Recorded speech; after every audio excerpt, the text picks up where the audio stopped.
Hello friends, in this video I will show you how to set default B4 paper size in Microsoft Word document.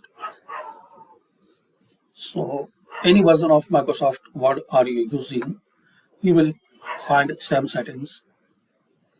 So open your Microsoft Word and here you will see some tabs. Click on this layout tab and click here this arrow. This is the setting for page setup. Click here and here you have to select B5.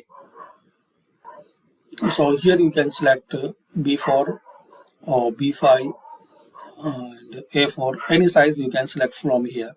For example, you want to set B4 as default, select it B4, then set as default, then click on yes.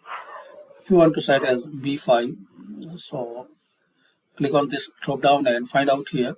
Just move your cursor, scroll on your mouse. You will see this one B5, B4.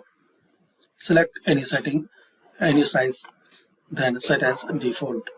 So thanks for watching. Share, like and subscribe this channel.